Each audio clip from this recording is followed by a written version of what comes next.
ನಮಸ್ತೆ. ಏನು ಸರ್ ರೆಡ್ಡಿ ಜನಾಂಗದ ಜಿಲ್ಲಾಧ್ಯಕ್ಷರು ಮಾಡಿದ್ದಾರೆ, ಹೆಂಗ್ ಸರ್ ಅದು ಆಯ್ಕೆ ಯಾವ ಥರ ಅದು? ರೆಡ್ಡಿ ಜನಾಂಗದಂದ್ರೆ ಜಿಲ್ಲಾಧ್ಯಕ್ಷರಾಗಿ ರೆಡ್ಡಿ ಸಮಾಜದಲ್ಲ ನೀವು ಕೇಳ್ತಾ ಇರೋದು. ಹೌದು ಸರ್, ರೆಡ್ಡಿ ಸಮಾಜ. ಮಾಲೂರು ಹೆಬ್ಕೋಡ್ ಕೃಷ್ಣಾರೆಡ್ಡಿ ಅಂತ ಮಾಡಿದ್ದಾರೆ. ಯಾವ ಥರ ಸರ್ ಆಯ್ಕೆ ಅದು? ಅದು ಆಯ್ಕೆ ಅವರು ಶೇರ್ ಮಾಡಿದ್ದಾರೆ. ಕೆಲವರು ಇದ್ದೋದ್ರು ಹೋಗಿಲ್ಲ. ನಮ್ಮ ಚಂದ್ರರೆಡ್ಡಿ ಇವರೆಲ್ಲ ಅವ್ರು ಹೆಬ್ಕೋಡ್ ಕೃಷ್ಣಾರೆಡ್ಡಿ ಆಗಿದ್ದಾರೆ, ಅದಾಗಿದೆ.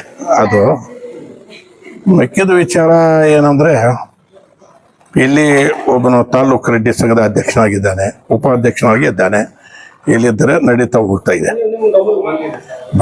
ಬಂದಿದೆ ಎಲ್ಲ ನಾವು ಅವರೇ ಮಾಡ್ಕೊಳ್ಳಿ ಅಂತೇಳಿ ನಾನೇನು ಅಷ್ಟು ಹೆಚ್ಚಾಗಿ ಅದರಲ್ಲಿ ಹಚ್ಕೊಳ್ಳಿಲ್ಲ. ಒಂದು ಕಮ್ಯುನಿಟಿದವ್ರು ಮಾಡ್ಕೊಳ್ಳಿ ಅಂತ. ನಿನ್ನೆ ನಮ್ಮ ರಾಮಲಿಂಗ ಅದು ಏನಕ್ಕೋಸ್ಕರ ಅಂದರೆ, ನಾನು ನಮ್ಮ ಪಕ್ಷದ ನಾಯಕರಲ್ಲ ಅವರು ಉಸ್ತುವಾರಿ ಕೊಟ್ಟಿದ್ದಾರೆ. ಮೊದಲು ಕೊಟ್ಟಿದ್ರು ಅವ್ರಿಗೆ, ಇವಾಗ ಉಸ್ತುವಾರಿ ಕೊಟ್ಟಿದ್ದಾರೆ ಏನು ಕೋಲಾರ ಜಿಲ್ಲೆಗೆ. ಆಮೇಲೆ ಅದಕ್ಕೋಸ್ಕರ ನಾನು ನಮ್ಮ ವೆಂಕಟೇಶು ಕಾರ್ಗಿಲ್ಲು, ವೆಂಕಟೇಶ್ ಗೌಡ ಚೆನ್ನಾಪುರ ನಾವೆಲ್ಲ ಹೋದ್ವಿ. ಅಯ್ಯಪ್ಪನ ರಿಸೀವ್ ಮಾಡಿಕೊಂಡು ಒಂದು ಗಾರ್ಲೆಂಡ್ಸ್ ಕೊಟ್ಬಿಡ್ಬಿಡೋಣ, ಅದು ಧರ್ಮ ಉಸ್ತುವಾರಿ ಸಚಿವರಿಗೆ ತೋದ್ವಿ.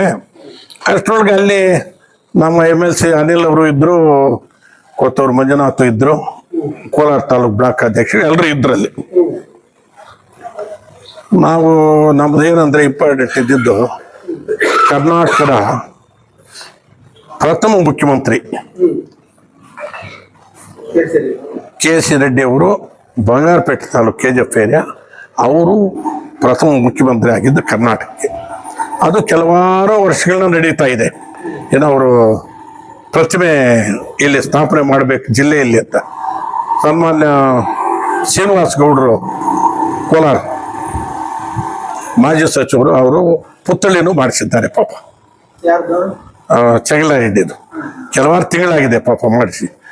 ಅದನ್ನು ಮೊದಲು ಒಂದ್ಸಲ ನಾವು ಹೇಳಿದ್ವಿ, ಕೊತ್ತೂರು ಮಂಜು ಇವ್ರಿಗೆಲ್ಲ ಹೇಳಿದ್ವಿ, ಬೈತಿ ಸುರೇಶ್ ಇದ್ದಾಗೂ ಹೇಳಿದ್ವಿ ಮಾಡೋಣ ಅಂತ. ಆಮೇಲೆ ಅದನ್ನು ರವಿ DC ಅವರು ಇದ್ರಲ್ಲ, ಈ ಬೆಳಪನಹಳ್ಳಿಗೆ ಒಂದು ಕಾರ್ಯಕ್ರಮಕ್ಕೆ ಬಂದಿದ್ರು. ಎಲ್ಲ ಜನರು ಒಂದಾಗಿ ಹೋಗ್ಬೇಕು ಅನ್ನೋ ಕಾರ್ಯಕ್ರಮ ಇತ್ತಲ್ಲ, ಅರಿವು ಕಾರ್ಯಕ್ರಮಕ್ಕೆ ನಾನು ಹೋದೆ. ಆವತ್ತು ಕೇಳಿದೆ ರವಿ ಸಾಹೇಬನಲ್ಲ, ಏನು ಸರ್ ಏನು ಅಂದರೆ, ಇಲ್ಲ ಅದು ಕ್ಯಾಸ್ ಬಳ್ಳೆದು ಅಲ್ಲಿ ಜಮೀನು ಬೇಕಾಗಿತ್ತು ಅಯ್ಯಪ್ಪನ ಇದು ಸ್ಮಾರಕ ಮಾಡೋದಕ್ಕೆ, ಅದೂ ಬರೆದಿದ್ದೀನಿ ಪರ್ಮಿಷನ್ ಇದೆ ಸರ್ಕಾರಕ್ಕೆ. DC ಆಫೀಸ್ ಹತ್ರ ಸ್ಟ್ಯಾಚು ಇಡೋದಕ್ಕೆ ಅದನ್ನು ಬರೆದಿದ್ದೀನಿ, ಆಗತ್ತೆ ಅಂತ ಹೇಳಿದ್ರು ಅವಾಗ.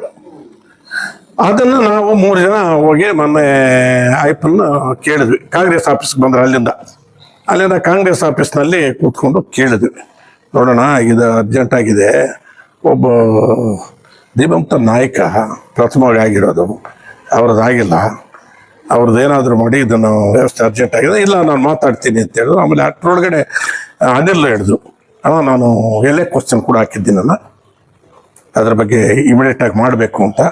ಅಂಬೇಡ್ಕರ್ ಸ್ಟ್ಯಾಚ್ಯೂನು ಇದೆ ಮಾಡೋದು, ಆವತ್ತೇ ಇದು ಮಾಡಿಬಿಡೋಣ CM ಕರೆಸಿ ಅಂತೇಳಿ ಅನಿಲ್ ಹೇಳಿದೆ. ಆಮೇಲೆ ಕೊತ್ತೂರು ಮಂಜುನಾಥ್, ಇಲ್ಲಣ್ಣ ನಾನು ಇವತ್ತು ಮಿನಿಸ್ಟ್ರು DC ಹತ್ರ ಮಾತಾಡ್ತೀವಿ ಅಂತ ಎಲ್ಲ 3 ಜನ ಒಪ್ಕೊಂಡ್ರು. ಆಮೇಲೆ ಅವ್ರು ಹೋದರು. ಆಮೇಲೆ ಹಾಗೆ ಪರಿಸ್ಥಿತಿ ಎತ್ತಿನ ಒಳ್ಳೇದು ಕೇಳಬೇಕು ಅಂದ್ರೆ ನಮ್ಮವ್ರು ಇವರು ಸರ್ ಎತ್ತಿನ ಒಳ್ಳೇದು ಕೇಳಿದ್ವಿ. ಆಮೇಲೆ KC ವ್ಯಾಲ್ಯೂ ನಮ್ಗೆ ಮೋಸ ಆಗಿದೆ, ಕಂಪ್ಲೀಟು ನಮ್ಮ KC ವ್ಯಾಲ್ಯೂ ನೀರೇ ಬರ್ತಾ ಇಲ್ಲ, ಮುಳಬಾಗಿಲು ತಾಲೂಕಿಗೆ ಮೋಸ ಆಗಿದೆ, ಅನ್ನ ಯಾವ ಕೆರೆಗೂ ತೊಟ್ಟು ನೀರು ಬರ್ತಾ ಇಲ್ಲ.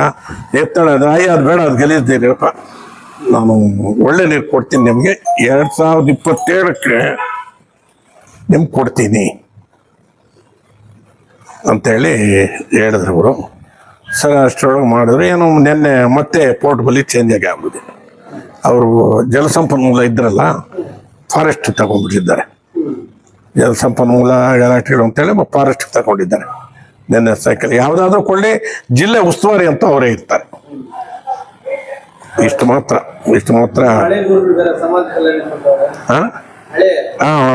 ಅವರು ಸರಿ ಕರೆಕ್ಟ್. ಅವರು ಹಿರಿಯರಲ್ಲ, ಹಿರಿಯರು ನಾಯಕರವ್ರು ಕೇಳಿದ್ದು ಕೊಡದೇ ಇದ್ರೆ ಹೋದ್ಸಲ ಆಹಾರ ಕೊಟ್ಬಿಟ್ರು. ಈ ಸಲ ಆಯ್ತು ಯಾವ್ದು ಬೇಕೋ ಅದು ಬೇಕು ಅಂತ ಕೇಳಿ ತಗೊಂಡಿದ್ದ, ಅವರೇ ಕೇಳಿದ್ರು. ಅವರೇ ಕೇಳಿ ತಗೊಂಡಿದ್ದಾರೆ. ಇದೇ ಇರಲಿ ಸಾಕು ನಮಗೆ ಅಂತ. ಸೀನಿಯರ್ ಮೋಸ್ಟು ಸೆಂಟ್ರಲ್ನಲ್ಲಿ 2 ಸಲ ಮಿನಿಸ್ಟರ್ ಆಗಿದ್ದಾರೆ, 2 ಸಲ ಇದಾಗಿದ್ದಾರೆ MP ಅವರು. ಇವಾಗ ಇಲ್ಲೇನು ಮಿನಿಸ್ಟರ್ ಕ್ಯಾಬಿನೆಟ್ ಆಗಿದ್ದಾರೆ, ಅವ್ರಿಗೆ ಕೇಳಿದು ಕೊಟ್ಟಿದ್ದಾರೆ ಅವರು. ಏನ್ ಉಸ್ತುವಾರಿ ಕೊಟ್ಟೇ ಇಲ್ಲ ನಮ್ಮ ಜಿಲ್ಲೆಯವ್ರಿಗೆ, ಹೆಂಗೆ ಅದು ಹೈಕಮಾಂಡು ಏನು ಮಾಡೋಕ್ಕಾಗಲ್ಲ. ಇರೋದು 30 ಚಿಲ್ಲರೆ, ನಮ್ಮಲ್ಲಿ 36-40 ಆಗೋಗಿದ್ದಾರೆ, ಏನೋ 136 ಆಗೋಗಿದ್ದಾರೆ MLAಗಳು. ಎಲ್ಲ ಸೀನಿಯರ್ಸೇ ಗೆದ್ದು ಬಿಟ್ಟಿದ್ದಾರೆ. 3 ಸಲ 4 ಸಲ. ಬೇರೆ ಜಿಲ್ಲೆಗಳು ಒಂದ್ ಜಿಲ್ಲೆಗೆ 2 ಕೊಟ್ಟವ್ರೆ. ಅದು ದೊಡ್ಡ ಆ ಕಡೆ. ಅದು ಹೇಳ್ಬೇಕಾದ್ರೆ ಖರ್ಗೆ ಸಾಹೇಬ್ರು ಇದ್ದಾರೆ ಒಂದು ಕಡೆ ಸಿದ್ದರಾಮಣ್ಣ ಇದ್ದಾರೆ, ಅವ್ರು ಅಲ್ಲಿ ಇಟ್ಕೊಡ್ತಾರೆ. ಇಲ್ಲಿ ನಮ್ಮಿದ್ದವರು ಇಲ್ಲ, ನಮ್ಮ ಪಕ್ಕಕ್ಕೆ ಡಿಸ್ಟಿಕ್ ಕೊಟ್ಟೋದ. ಇಲ್ಲಿ ಹೆಚ್ಚು ಕಡಿಮೆ ಆಗ್ಬೇಕು, ಇಲ್ಲಿ ಬೇಕಾಗಿತ್ತು, ಕೊಡಬೇಕಾಗಿತ್ತು. ಇದು ವ್ಯತ್ಯಾಸ ಆಗಿದೆ. ಏನೋ ಸರಿಪಡಿಸ್ತಾರೆ ಹೈಕಮಾಂಡ್, ಏನೋ ಮಾಡ್ತಾರೆ, ಮಾಡಿದ್ರೆ ಏನಿಲ್ಲ ಯಾರು. ಈ ರೀತಿ ಆಗಿದೆ ಇದು. ಜಿಲ್ಲಾಧ್ಯಕ್ಷರಿಗೆ ನೀವು ಹಾಕಿದ್ರಿ ಸರ್ ಅಪ್ಲಿಕೇಶನ್?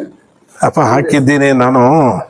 ಮೊದಲೇ 2 ಸಲ ನನಗೆ ಆಫರ್ ಬಂದಿತ್ತು. ಮೊದಲೇ ಅಮ್ಮನ KH ಮುನಿಯಪ್ಪ, ಬಿಸೇಗೌಡರು ಇವರೆಲ್ಲ ಕೇಳು. ನಾನು ಆವಾಗ ಬೇಡ ಅಂತೇಳಿ ಚಂದ್ರರೆಡ್ಡಿ ಬಿಟ್ಕೊಟ್ವಿ ನಾವು. ಅದೆಲ್ಲ ಅವರೇ ಆದರು, ನನಗೆ ಬೇಡಪ್ಪ, ನಾನು ಬ್ಲಾಕ್ ಅಧ್ಯಕ್ಷ ಇರ್ತೀನಿ ಅಂತ.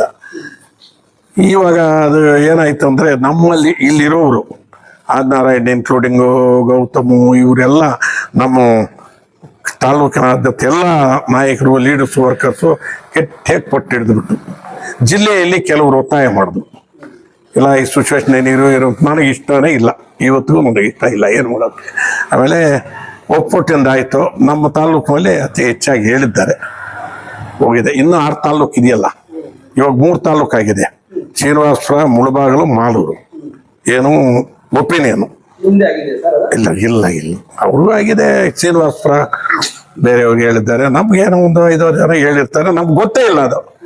ಈ ಶ್ರೀನಿವಾಸ ಆದ್ಮೇಲೆ ಎಲ್ಲ ಬಂದಿದ್ದು ಇಲ್ಲಿ ಮಾಲೂರು 2 ಆಯಿತು. ಇನ್ನು KGF, ಬಂಗಾರಪೇಟೆ, ಕೋಲಾರ ಇದೆ, ಅಲ್ಲಿ ಹೇಳ್ತಾರೆ ಪರವಾಗಿಲ್ಲ. ನಾನು ಅಂತ ಹೇಳಿಲ್ವಲ್ಲ, ಎಲ್ಲರೂ ಇವಾಗ ಪ್ರತಿಯೊಬ್ಬರು ಫೋನ್ಗಳು ಮಾಡಿ ಹೇಳ್ತಾ ಇದ್ದಾರೆ, ನೀನಿರೋಣ, ಸರಿ ಹೋಗುತ್ತೆ, ನೀನಿರೋಣ, ಅದಕ್ಕೊಂದು ಗೌರವ ಇರುತ್ತೆ. ಇದು ಎಲ್ಲಿ ಆಗ್ತಾ ಇದೆ? ಆಗ್ಬಿಟ್ರೆ ಆಗತ್ತೇನಪ್ಪ, ಆಗ್ಬಿಟ್ಟೆ ಅದಾಗತ್ತ. ಅದು ಇನ್ನು KF ಅದೇ 3 ತಾಲೂಕು ಅಭಿಪ್ರಾಯ ಬರಬೇಕು. ರಾಹುಲ್ ಗಾಂಧಿ ಏನು ಮಾಡಿದ್ದಾರೆ ಇವಾಗ ಅಂದರೆ, ಕೆಳಗಡೆಯಿಂದ ಅಭಿಪ್ರಾಯ ಬರಬೇಕು. ಎಲ್ಲೇಳಿ ಗ್ರೌಂಡ್ ಲೆವೆಲಿಂದ ಜನ ಏನು ಅಭಿಪ್ರಾಯ. ಇಲ್ಲ, ಆಗಲ್ಲ. ಇಲ್ಲಿ 4 ಜನ ಶಾಸಕರಿದ್ದಾರೆ, 2 MLCಗಳ ಮೇಲ್ಮತ ಸದಸ್ಯರಿದ್ದಾರೆ, ಆಮೇಲೆ ಸೋತೋಗಿರೋರು 2 MLAಗಳಿದ್ದಾರೆ, MP ಸೋತಿದ್ದಾರೆ. ಎಲ್ಲರ ಅಭಿಪ್ರಾಯನೂ ಬೇಕು. ಇವಾಗ ಆ ಟೈಪ್ ಇಲ್ಲ, ಇಲ್ಲಿ ಗ್ರೌಂಡ್ ಲೆವೆಲಿಂದ ಹೋಗ್ಬೇಕು. ಕಾರ್ಯಕರ್ತರು ಮೊದಲು ಅಭಿಪ್ರಾಯ ತಗೊಳ್ತಾರೆ, ಎಲ್ಲ ಬ್ಲಾಕ್ ಅಧ್ಯಕ್ಷರು, ಜಿಲ್ಲಾಧ್ಯಕ್ಷರು, ಆಮೇಲೆ ಶಾಸಕರೆಲ್ಲ ಕರೀತಾರೆ. ಇದನ್ನು ನಮಗೇನು ಯಾರು ಶಾಸಕರು ಯಾರು ವಿರುದ್ಧ ಏನೂ ಇಲ್ಲ. ಎಲ್ರಿಗೂ ನಾವು ಸೌಹಾರ್ದತೆಯಾಗಿದ್ದೀವಿ, ಅವ್ರಿಗೂ ಇವರು ನಾವು ಚೆನ್ನಾಗೇ ಇದ್ದೀವಿ. ನನ್ನ ಸಹಕಾರ ಬೇಕಾದಷ್ಟು ಅವ್ರಿಗೂ ಕೊಟ್ಟಿದ್ದೀವಿ, ಎಲ್ಲ ಶಾಸಕರಿಗೆ. ಅವರು ನಮ್ಗೆ ಸಹಕಾರ ಕೊಡ್ತಾರೆ, ಅದೇನಿಲ್ಲ. ನಮ್ಗೇನು ಇಷ್ಟ ಇಲ್ಲಿದ್ದು ಇವಾಗ ಜನರ ಒತ್ತಾಯಕ್ಕೆ ನಾವು ಮಣಿಬೇಕಾದ ಪರಿಸ್ಥಿತಿ ಅಷ್ಟು ಮಾತ್ರ ಬಂದಿದ್ದು. ಏನಾಗುತ್ತೆ ಏನೋ ಹೈಕಮಾಂಡ್ ಕೊಟ್ಟರು ಸರಿ, ಇಲ್ಲ ಅಂದರೆ ಏನು ಹೇಳಿದ್ರೆ ಅದಕ್ಕೆ ಹೈಕಮಾಂಡ್ ನಿರ್ಧಾರ, ಅಂತಿಮ ನಿರ್ಧಾರ ಹೈಕಮಾಂಡ್. ರಾಜ್ಯದಲ್ಲಿ ಹೊಸ ಮುಖ್ಯಮಂತ್ರಿ ಬಂದಿದೆ, ಹೊಸ ನಾಯಕತ್ವ, ಮಿನಿಸ್ಟರ್ಗಳಾಗಿದ್ದಾರೆ. ಹೆಂಗಿದೆ ಆಡಳಿತ, ಹೆಂಗ್ ಬರ್ತೀರಾ, ಯಾವ ತರ? ನೋಡಪ್ಪ, ಇವಾಗ ನೀವು ಕೇಳೋದ್ರಲ್ಲಿ ನಮಗೂ ಇವಾಗ ಕಾಂಗ್ರೆಸ್ಗೊಂದು ಒಳ್ಳೆ ಶುಭ ಯುಗ ಹುಟ್ಟಿದಂಗೆ ಆಗಿದೆ. ಯಾಕೆ ಅಂದರೆ DK ಶಿವಕುಮಾರ್ ಅವರು ಕೆಳಗಡೆ ಬೇಸ್ನಿಂದ ಬಂದಿರೋರು. ಕಾಂಗ್ರೆಸ್ ಕಾರ್ಯಕ್ರಮಗಳು ಮಾಡಿಕೊಂಡು, ಕಾಂಗ್ರೆಸ್ ಮೆಂಬರ್ಶಿಪ್ ಮಾಡಿಕೊಂಡು, ಕಾಂಗ್ರೆಸ್ನ ಕಟ್ಕೊಂಡು, ಬೇಕಾದಷ್ಟು ಚಳುವಳಿಗಳು ಮಾಡಿಕೊಂಡು, ಟೈಟ್ಲ್ ಮಾಡಿಕೊಂಡು ಕಾಂಗ್ರೆಸ್ನ ಕಟ್ಕೊಂಡು ಬಂದಿರತಕ್ಕಂಥವರು ಮುಖ್ಯಮಂತ್ರಿ ಆಗಿದ್ದಾರೆ. ತೊಂದರೆ ಇಲ್ಲ. ಹಾಗಂತಲ್ಲ, ಸಿದ್ದರಾಮಯ್ಯ ಕೂಡ ಒಳ್ಳೆ ಆಡಳಿತ ಕೊಟ್ಟ. ಅದರಲ್ಲಿ ಎರಡೇ ಮಾತೇ ಇಲ್ಲ. ಸಿದ್ದರಾಮಣ್ಣನು 8 ವರ್ಷ ಕೊಟ್ಟನು, ಒಳ್ಳೆ ಆಡಳಿತಾನೆ ಕೊಟ್ಟ. ಈ ಅಪ್ಪನು ಇವಾಗ ಆಗಿದ್ದಾರೆ. ಇನ್ನೊಂದೇನೆಂದ್ರೆ ಪಾರ್ಟಿ ಅಧ್ಯಕ್ಷರು ಅದೇ ರೀತಿ ಆಗಿದ್ದಾರೆ. ಅವರು ಕಣ್ಣಾರ ನೋಡ್ಬೇಕಾಗಿತ್ತು. ನಾವು ಡೆಲ್ಲಿಗೆ ಹೋದಾಗ 11 ಗಂಟೆ ಕೂಡ ಊಟ ಮಾಡಿಲ್ಲ. AICC ಕೆಲಸ ಮಾಡ್ತಾ ಇದ್ದಾರೆ, ಬಾಕ್ಸ್ ಎತ್ಕೊಂಡೋಗಿ. ಹರಿಪ್ರಸಾದು, ಆಸ್ಕರ್ ಫರ್ನಾಂಡಿಸು, ಜನಾರ್ದನ್ ಪೂಜಾರಿ, HK ಪಾಟೀಲು ಇವರೆಲ್ಲ ನಾವು ನೋಡಿದ್ವಿ. ಬೇಕೆ ಹಿಂದಿ ರಾಷ್ಟ್ರದವರು ಆ ಕಡೆ ಇವರೆಲ್ಲವೂ 11-11:30 ಕೂಡ ಆಫೀಸ್ನಲ್ಲಿ ಕೆಲಸ. ಅವಾಗ ಸೆಂಟ್ರಲ್ ಗೌರ್ಮೆಂಟ್ ಇತ್ತು, ತುಂಬ ಬ್ಯುಸಿ, ಎಲ್ಲ ರಾಜ್ಯಗಳು ಕಂಪ್ಲೀಟು. ಆದರೂ ಇವಾಗ ಒಳ್ಳೆಯ ದಿನಗಳು ಬಂದಿದೆ ಕಾಂಗ್ರೆಸ್ಗಂತೂ. ಹರಿಪ್ರಸಾದ್ ಅವರು, BK ಹರಿಪ್ರಸಾದ್ ಅವರು ಒಳ್ಳೆ ಒಂದು ಕಾಂಗ್ರೆಸ್ ಪಕ್ಷದ ನಿಷ್ಠಾವಂತ ಕಾರ್ಯಕರ್ತರಿಂದ ಬಂದಿರತಕ್ಕಂಥ ಮಹಾನುಭಾವರು. ಅದಕ್ಕೆ ಅವ್ರಿಗೂ ನಾವು ಅಭಿನಂದನೆಗಳು ತಿಳಿಸ್ತಾ ಇದ್ದೀವಿ. ಅವ್ರಿಗೂ ಗಾರ್ಲೆಂಡ್ಸ್ ಕೊಟ್ಬಿಟ್ಟು ಬಂದ್ವಿ. ಅದೇ ರೀತಿಯಾಗಿ ಮಾನ್ಯ ಮುಖ್ಯಮಂತ್ರಿ ಕೂಡ ಒಳ್ಳೆ ಆಡಳಿತ ಕೊಡ್ತಾನೆ. ಮುಂದೆ ಕೂಡ ಸರ್ಕಾರ ಬರುತ್ತೆ ಅಂತ ನನ್ನ ಭಾವನೆ ಇದೆ. ಇವ್ರು ಎಷ್ಟಾದರೂ ಹೇಳ್ಕೊಳ್ಳಿ, ಇವ್ರು ಹೇಳ್ಕೋಬಹುದು ಜನ, ಅದೆಲ್ಲ ನಡೆಯೋದಿಲ್ಲ. ಒಂದೇ ಒಂದು ಹೇಳ್ತೀನಿ, ನೀವು ಮಾಧ್ಯಮದವರಿಗೆ 2,000 ಬೇಡ ಅಂತಾರ ಹೆಂಗಸರು? 10 kg ಅಕ್ಕಿ ಬೇಡ ಅಂತಾರ? 10 kg ಅಕ್ಕಿ ಬೇಡ ಅಂತಾರ? ಇಲ್ಲ. ಕರೆಂಟ್ ಬೇಡ ಅಂತಾರ? ಬಸ್ ಇಲ್ಲಿ ಹತ್ತಿದ್ರೆ ಮುಳುಬಾಗಿಲಿನಲ್ಲಿ ಮೈಸೂರು ಚಾಮುಂಡಿ ರಿಷ್ ನೋಡ್ಕೊಂಡು ಬರ್ಬೋದು, ಉಡುಪಿ ಹೋಗ್ಬೋದು, ಧರ್ಮಸ್ಥಳಕ್ಕೆ ಹೋಗ್ಬೋದು. ಬೇಡ ಅಂತಾರ? ಹುಡುಗರಿಗೆ ಪಾಸ್ಗಳು ಬಂದ ತಕ್ಷಣನೇ ಯಾರೋ DK ಶಿವಕುಮಾರ್ ಅವರು ಮುಖ್ಯಮಂತ್ರಿ ಆದ ತಕ್ಷಣನೇ ಮಾನ್ಯ ಮುಖ್ಯಮಂತ್ರಿಗಳು ಪಾಸ್ಗಳು ಅವ್ರು ಕಟ್ಟಿರೋ ದುಡ್ಡನ್ನು ಕೂಡ ವಾಪಸ್ ಕೊಟ್ಬಿಟ್ರಣ. ಬೇಡ ಅಂತಾರೆ ಹುಡುಗರು. ಇನ್ಯಾವ್ದು ಬೇಕು? ಇನ್ನೇನು ಕಾಂಗ್ರೆಸ್ ಮಾಡ್ಬೇಕಿಲ್ಲ? ಅದು ಆಂಧ್ರ ಏನೇನು ಹೇಗೆ ಅಲ್ಲಿ ತಗೊಂಡು ಅಲ್ಲಿ ಕೆಳಗಡೆನಲ್ಲ, ಮೇಲಕ್ಕೆ ಹೋಗಲ್ಲ. ಇಲ್ಲ ತಿರ್ಚಿ ಕೊಡಕ್ಕಾಗಲ್ಲ. ಇಲ್ಲ, ತಿರ್ಚಿಗೆ ಹೇಳಕ್ಕಾಗಲ್ಲ. ಆಂಧ್ರ ರಾಜ್ಯದಲ್ಲಿ ಎಲ್ಲೇ ಆಗಲಿ ಕೊಟ್ಟಿದ್ದಾರಲ್ಲ. ಮೈಸೂರು ಇಲ್ಲಿವರೆಗೂ ಹೋಗ್ಬೋದು, ಈ ಕಡೆ ಹುಬ್ಳಿ, ಉಡುಪಿ, ಧಾರವಾಡ ಹೋಗ್ಬೋದು, ಬೆಳಗಾಂ ಹೋಗ್ಬೋದು, ರಾಯಚೂರು ಹೋಗ್ಬೋದು, ಬಳ್ಳಾರಿ ಹೋಗ್ಬೋದು, ಧರ್ಮಸ್ಥಳ ಹೋಗ್ಬೋದು, ಹಂಪೆ ಹೋಗ್ಬೋದು. ಇನ್ನೇನಪ್ಪ ಇದಕ್ಕಿಂತ? ಆಂಧ್ರದಲ್ಲಿ ಆ ಟೈಪ್ ಇಲ್ಲ. ಆಯಾ ತಾಲೂಕು ಒಳಗಡೆದಂತೆ, ಡಿಸ್ಟ್ರಿಕ್ಟ್ ಒಳಗಡೆ. ಇಲ್ಲಿ ಆ ಟೈಪ್ ಇಲ್ಲ, ಫ್ರೀಯಾಗಿ ಕೊಟ್ಟಿದ್ದಾರೆ. ಯಾವುದೇ 5 ಗ್ಯಾರಂಟಿಗಳು ಅಲ್ದಿರ ಹುಡುಗರಿಗೆ ಪಾಸ್ಗಳು. ಇನ್ನೂ ನೋಡೋದು ಯಾವುದೋ ಸ್ಕೀಮು ಕೊಡ್ತಾ ಇದ್ದಾನೆ, ಏನು ಯೂತ್ ಕಮಿಟಿ ಅಂತೇಳಿ ಪಂಚಾಯತಿಗೊಂದು 10 ಲಕ್ಷ. ಅದು 10-15 ಜನನೋ 20 ಜನನೋ ಒಂದು ಕಮಿಟಿ ಮಾಡ್ಕೊಳ್ಳೋದು. ಈ ರೀತಿ ಆತ್ನು. ಯಾಕಂದ್ರೆ ಹೋರಾಟಗಾರನು ಹುಟ್ಟಿದ ತಾಲೂಕಲ್ಲಿ ಬರುತ್ತೆ. ಅದ್ಯಾಕೆ ಬರಲ್ಲ ನೋಡೋಣ. ಬರುತ್ತೆ, ತಾಲೂಕದು ಬರುತ್ತೆ, ಜಿಲ್ಲೆನೂ ಬರುತ್ತೆ. ಈ ಸಲ ಎಲ್ಲರೂ ಗೆಲ್ತಾರೆ. ಜಿಲ್ಲೆಯಲ್ಲಿ ಕೂಡ ಯಾರು ಹೆಚ್ಚು ಕಡಿಮೆ ಆಗಲ್ಲ. ಜಿಲ್ಲೆಯಲ್ಲಿ ಗೆಲ್ತಾರೆ, ಪಾರ್ಲಿಮೆಂಟು ಗೆಲ್ಲುತ್ತೆ, ತಾಲೂಕಿನಲ್ಲಿ ಗೆಲ್ಲುತ್ತೆ. ಶಾಸಕ ಮಾಡ್ತಾರೆ ಪಾಪ, ಇಲ್ಲ ಅಂತ ಹೇಳಿ. ಅವ್ರ ಕೆಲಸ ಅವ್ರು ಮಾಡ್ತಾರೆ. ಅವ್ರು ಶಾಸಕರಾಗಿದ್ದಾರೆ, ಅವ್ರ ಕೆಲಸ ಅವ್ರು ಮಾಡ್ಲಿ, ಅವ್ರು ಮಾಡಿ. ನಮ್ ಕೆಲಸ ನಾವು ಇಷ್ಟು ಗ್ಯಾರಂಟಿ ಕೊಟ್ಟಿದ್ದೇನು? ಹಾಗಾದ್ರೆ ಅನುದಾನಗಳಿಲ್ಲ. ನಾನು ಹೇಳಿದ್ದ ಅನುದಾನಗಳು ಇದಕ್ಕಿಂತ ಇನ್ನೇನಿದೆ ಹೇಳು? ಅಲ್ಲಪ್ಪ, ಇನ್ನೇನು ಅನುದಾನಗಳು ಕೊಡ್ಬೇಕು ಹೇಳು? ಇನ್ನೇನು ಕೊಡ್ಬೇಕು ಹೇಳು? ಅದೇ ಏನಪ್ಪ, 10 kg ಅಕ್ಕಿ ಹೇಳಿದೆ ಅಲ್ಲ, ಹೇಳಿದೆ. ರೋಡ್ ಅವೇ ಆಗ್ತಾ ಇದೆಯಲ್ಲ, ಎಲ್ಲಾಗಿಲ್ಲ ಹೇಳು? ಇವಾಗ ನಮ್ಮ ತಾಯ್ಲೂರು ರೋಡ್ ಒಂದಾಯ್ತು, ಎಲ್ಲ ಇದು ಆಗ್ತಾ ಇದೆ. ಈ 2 ವರ್ಷದಲ್ಲಿ ಅವನು ಆಗೋಗುತ್ತೆ, ಆಗುತ್ತೆ. ಯಾವ ಕೆಲಸನೂ ಬಿಟ್ಟಿಲ್ಲ. ಬಿಲ್ಡಿಂಗ್ಗಳು ಕಟ್ತಾ ಇದ್ದಾರೆ, ರೋಡ್ಗಳು ಏನಪ್ಪ ಹೆಚ್ಚು ಕಡಿಮೆ. ಇವಾಗ ನಮ್ಗೆ ಕೇಂದ್ರ ಸರ್ಕಾರ ಇದೆ, ಈ GST ಎಲ್ಲ ಎತ್ಕೊಂಡು ಹೋಗ್ತಾರೆ, ಕೊಡ್ತಾ ಇದ್ದಾರೆ. ನಮ್ಮ ಪಾಲು ಬರೋದನ್ನ ಕೊಡ್ತಾ ಇದ್ದಾರ? ಕೊಡಲ್ಲ. ಇನ್ಯಾಗ ಮಾಡೋದು? ಇರೋದನ್ನ ಅಡ್ಜಸ್ಟ್ ಮಾಡ್ತಾರೆ. ಮಾಡಿ ಯಾವ ಕೆಲಸನೂ ನಿಲ್ಲಿಸೋದಿಲ್ಲ ಅವರು, ಎಲ್ಲ ಮಾಡ್ತಾರೆ. ಈ 2 ವರ್ಷ, ಇನ್ನು 2 ವರ್ಷ ಅಲ್ಲ ಟೈಮ್ ಇರೋದು. ಎಲ್ಲ ರೋಡ್ಗಳು ಆಗೋಗುತ್ತೆ, ಎಲ್ಲ ಆಗುತ್ತೆ. ನೋಡ್ತಾ ಇರು, ಯಾರು ಎಲ್ಲೆಲ್ಲಿ ಬಂದು ಬಿಡ್ತಾರೆ, ಯಾವ ಕಡೆ ಬರ್ತಾರೆ ಅಂತ ನೋಡ್ತಾ ಇರು, ಎಲ್ಲೆಲ್ಲಿ ನಿಲ್ತಾರೆ ಅಂತ ಕೂಡ ನೋಡ್ತಾ ಇರು. ಇಲ್ಲ, ಹೇಳಕ್ಕಾಗಲ್ಲ. ಈ ಡಿಲಿಮಿಟೇಷನ್ ಆದ್ರೆ ಹೇಳಕ್ಕಾಗಲ್ಲ. ಇರ್ತಾರ ಇವಾಗ ಆಗ ಆಗ ಹಾಕೋಗಿದ್ರೆ 2-3 ಆಗುತ್ತೆ ಜಿಲ್ಲೆಗೆ, 2-3 ಆಗುತ್ತೆ. ಅವಾಗ ಆಗತ್ತಲ್ಲ, 2 ಆಗತ್ತಲ್ಲ. ಇದು ಏನು ರಿಸರ್ವ್ ಒಂದಾಗತ್ತೆ ಅವ್ರಿಗೂ. ಅಲ್ಲ ಅವಾಗ ಎಲ್ಲಿ ಹೋಗೋದವ್ರು ಅಂತ. ಇಲ್ಲೇ ಇರ್ತಾರೆ, ಏನ್ ತೊಂದರೆ ಇಲ್ಲ. ಅಲ್ಲ ಈ ಜಿಲ್ಲೆಯಲ್ಲೇ MLA ಆಗ್ತಾರೆ ಅವರು. ಅಂದ್ರೆ ಇಲ್ಲ ಆಗಲ್ಲ ಅಂತ ಇಲ್ಲೇ ಆಗ್ತಾರೆ. ಇದೇ ಆಗ್ಬೋದು, ಇದೇ ಜನರಲ್ ಆಗುತ್ತೆ ಅಂತ ಹೇಗೆ ಹೇಳ್ತೀರಿ? ಹೇಳ್ತಾರಲ್ಲ ನಿಮಗೆ ಜನರಲ್. ಅಲ್ಲ ನಾನು ಇವಾಗ 6 ತಾಲ್ಲೂಕಿದೆ, ಇನ್ನು 2-3 ಆಗುತ್ತೆ, 9 ಆಗುತ್ತೆ. 9ರಲ್ಲಿ ಒಂದು SC ಆಗುತ್ತೆ, ಇನ್ನೊಂದು SC ಲೇಡಿ ಆಗುತ್ತೆ, ಇನ್ನೊಂದು ಜನರಲ್ ಲೇಡಿ. ಈ 2 ಆಗುತ್ತೆ ರಿಸರ್ವ್. ಏನೋ ಒಂದು ಡಿಸ್ಟಿಕ್ಗೆ ಇರ್ತಾರಲ್ಲ, ಎಲ್ಲಿ ಹೋಗ್ತಾರೆ ಅವಾಗ? ಇದು ಜನರಲ್ ಅಂತ ಹೇಳೋಕೆ ಆಗಲ್ಲ. ಇದು SCನೂ ಆಗ್ಬೋದು, ಜನರಲ್ ಆಗ್ಬೋದು, ಯಾವ್ದಾದ್ರೂ ಆಗ್ಲಿ. ಇಲ್ಲಿ ಆಗತ್ತಲ್ಲ ಬೈಫರ್ಕೇಟು, ತಾಲೂಕು ಸರಿ ಹೋಗುತ್ತೆ, ಆಗುತ್ತೆ. ಏನಿಲ್ಲ ಅದಲ್ಲ, ಏನಿಲ್ಲ. ಅದು ಅವರು ಗುರುಗಳು ಶಿಷ್ಯರತ್ತೆ, ಅದು ಇನ್ನೇನಿಲ್ಲ. ಓಪನ್ ಆಗಿ ಅದೆಲ್ಲ ಇಲ್ಲ. ಸುಮ್ಮನೆ ಏನೋ ಅವ್ರಿಗೆ ಮಂತ್ರಿ ಆಗಿಲ್ಲ ಅಂತೇಳಿ ಹರಟು, ಸ್ವಲ್ಪ ನನಗಾಗಿಲ್ಲ ಅಂತೇಳಿ ಹರಟಾಗಿದೆ ಅಷ್ಟೇ ಹೊರ್ತಿದೆ, ಇನ್ನೇನು ಇಲ್ಲ. ಅಯ್ಯಪ್ಪನು ಅವ್ರು ಸಹಾಯ ಮಾಡಿದ್ರೆ. ಬಂದ ನಂಜೇಗೌಡ ಏನು ಹೇಳ್ದ, ನಾನು ಈ ಸ್ಟೇಜ್ ಮೇಲೆ ಇರ್ಬೇಕಾದ್ರೆ ಅಯ್ಯಪ್ಪನೇನಪ್ಪ ಅಂತ ಹೇಳ್ದ. ಆ ರೀತಿ ಸರಿ ಹೋಗುತ್ತೆ. ಅದು ನಮ್ಮಲ್ಲಿ ಏನಾದ್ರೂ ಇರ್ಲಿ ಏನಪ್ಪ. ಕುಮಾರಸ್ವಾಮಿ ಮಾತಾಡ್ಬಿಟ್ರೆ ಬಂದ್ಬಿಡ್ತಾರೆ ಆ ಕಡೆಯಿಂದ. ಯಾಕೆ MLC ಅಲ್ಲಿ ಎಲೆಕ್ಷನ್ ಓಟ್ಗಳು ನಿಲ್ಸ್ಕೊಳ್ಳಿಲ್ಲ, ಈ ಕಡೆ ಹಾಕಿದ್ದು ಯಾಕೆ? ಏನು ನಮ್ಮ DK ಹತ್ರ ನಡೆಯಲ್ಲ, ಎಲ್ಲ ಸೀಟ್ಲು ಗೆಲ್ತಾನೆ. ಇಲ್ಲಿನೂ ಆಗತ್ತೆ. ಕುಮಾರಸ್ವಾಮಿ ಫೋನ್ ಮಾಡಿದ್ರು ಆಗಲ್ಲ, ಇನ್ನೊಬ್ಬ ಸ್ವಾಮಿ ಫೋನ್ ಮಾಡಿದ್ರು ಆಗಲ್ಲ. ಇಲ್ಲಿ ಆಗುತ್ತೆ. ಆ ಕಡೆ ಎಷ್ಟು ಓಟ್ ಬಂದಿದ್ದು MLCಗೆ? ಎಷ್ಟು ಓಟ್ ಹೇಳು? 11 ಓಟ್ ಬಂತು ಕಾಂಗ್ರೆಸ್ಗೆ, ಗೊತ್ತಲ್ಲ? ಅವರೆಲ್ಲ ಬರ್ತಾರೆ. ಇತ್ನೇನು ಸುಮ್ಮನೆ ಎಲ್ಲ ಸರಿಯಾಗುತ್ತೆ. ಬಂದ್ಬೇಡ, ಎಷ್ಟು ಜನ ಬರ್ತಾರೆ ಹೋಗ್ತಾರೆ ಅಂತ ನೋಡ್ತಾ ಇರಿ. ಹಾಗೆ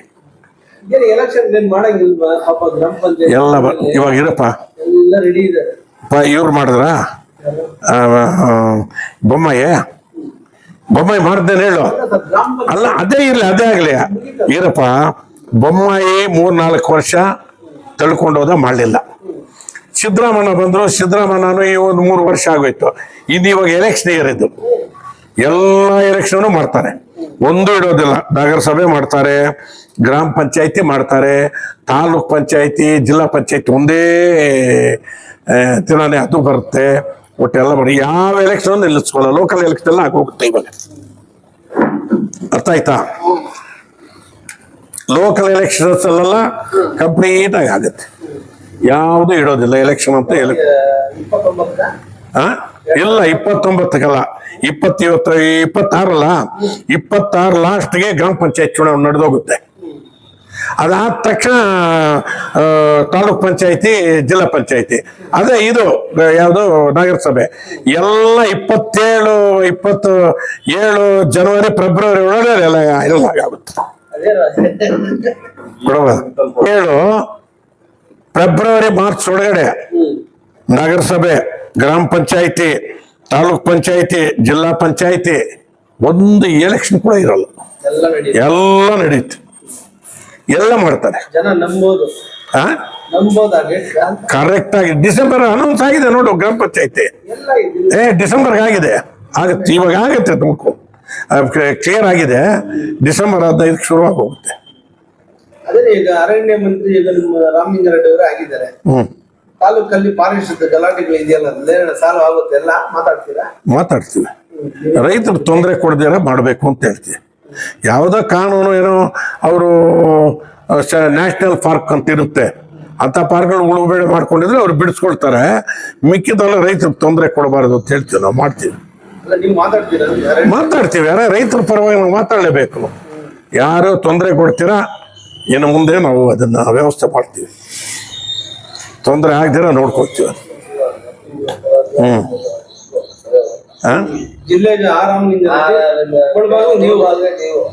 ನೀರು ಆಮೇಲೆ ಎತ್ತಿನೊಳೆದು ಕೇಳಿದ್ವಲ್ಲ, ಅದು 27 ಎತ್ತಿನೊಳೆ ಬರುತ್ತೆ. ನಮ್ಮ ಮುಳಬಾಗಿಲಿಗೆ ಬಿಡ್ಬೇಕು ಅಂತ ಹೇಳಿದ್ದೀವಿ. ನಮ್ಮ ಮೋಸ ಆಗಿದೆ ಇದೆ ಅಂತೇಳಿ ಕಳಕಳಿಯಾಗಿ ನಾವು ವೆಂಕಟೇಶ್ ಗೌಡರು ನಮ್ಮ ವೆಂಕಟೇಶು ಮಾತಾಡಿದ್ವಿ. ಅದಕ್ಕೆ ಎಲ್ಲರೂ ಕೂಡ ಶಾಸಕಗಳೆಲ್ಲ ನೆನ್ನೆ KDP ಮೀಟಿಂಗ್ನಲ್ಲಿ ಕೂಡ ಮಾತಾಡಿದ್ದಾರೆ. ಎಲ್ಲ ಏನು ನಮ್ಗೆ ಎತ್ತಿನೊಳೆ ಬೇಕು ಅಂತ. ಅದರಲ್ಲಿ ನಮಗೆ ಮುಳಬಾಗಿಲು ತಾಲೂಕೆ KCVಲ್ಲಿನೂ ಬಂದಿಲ್ಲ, ಎತ್ತಿನೊಳೆ ಆದ್ರೂ ಬರಬೇಕು ಅಂತೇಳಿ ಈ 27 ಗ್ಯಾರಂಟಿ ಬರುತ್ತೆ. ಸಚಿವ ಸ್ಥಾನ ಜಿಲ್ಲೆಗೆ ರಾಮಲಿಂಗಾರೆಡ್ಡಿ, ಹಾಂ, ಮುಳಬಾಗಿಲು ತಾಲೂಕಿಗೆ ಈ ರಾಮಲಿಂಗಾರೆಡ್ಡಿ. ನಾವೇನೇ ಆಗಿದ್ದೀವಿ ಕೋಲಾರ ಜಿಲ್ಲೆಗೆ ಸರ್. ಜೋಲಾರ ಜಿಲ್ಲೆ ಅದೆಲ್ಲ ಸುಳ್ಳು, ಅದೆಲ್ಲ ಇಲ್ಲ ಅದೆಲ್ಲ ಇಲ್ಲ. ಅದಕ್ಕೂ ಇದಕ್ಕೆ ಸಂಬಂಧ ಇಲ್ಲ. ಅಯ್ಯಪ್ಪನ ಮಿನಿಸ್ಟ್ರು ಅವರು ಬೆಳೀತಾರೆ ಎಲ್ಲ ನೀವೇ